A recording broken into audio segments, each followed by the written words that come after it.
the other side, despite the monster's best efforts to destroy him. And destroy him they nearly did. Kevin Barry Art's story offers a vehicle for trying to answer some zoom-out questions.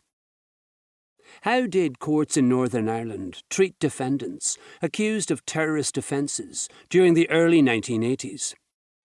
Why did they treat them that way? In trying to crush terrorism, what price do governments pay when they abandon traditional limits on what police and courts can do to their citizens?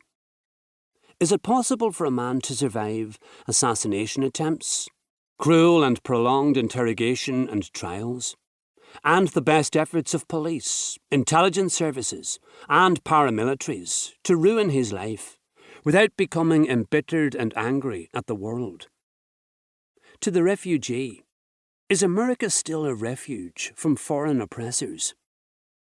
And most of all, these. Who was it who killed Albert Miles?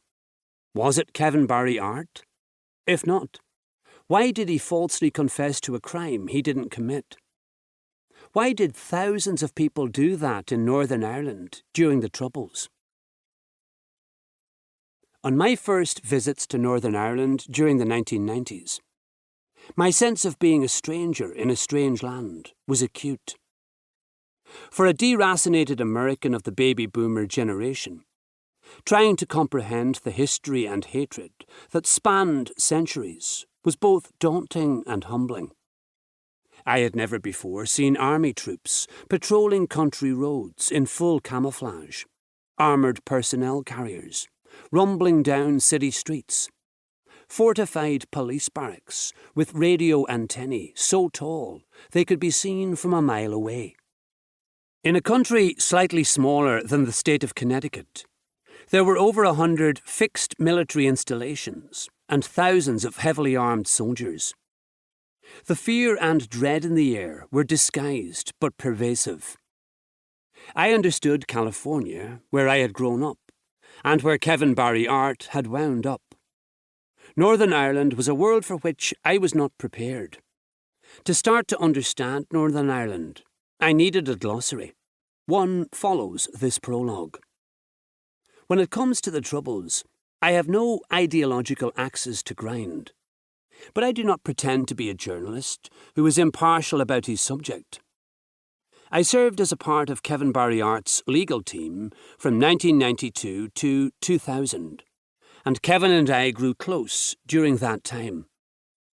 I hope the listener will find I have not let that closeness interfere with my duty to tell the truth, even though it may disappoint some interested parties, including Kevin himself.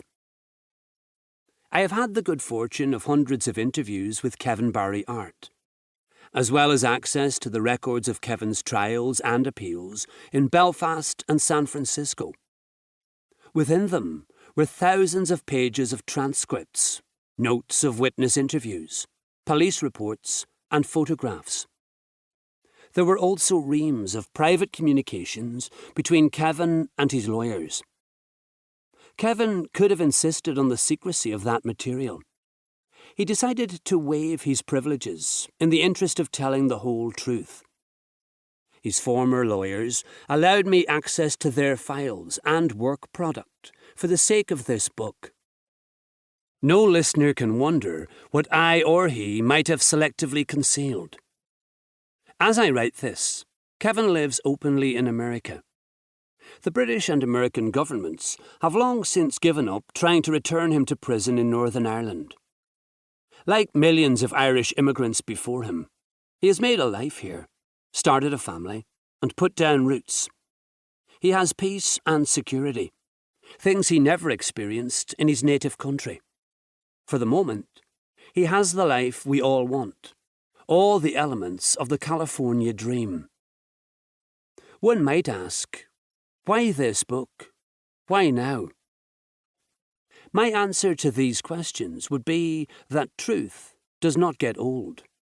In 1975, Irish poet Seamus Heaney described his country as a land of password, hand grip, wink and nod, silenced by the tight gag of place.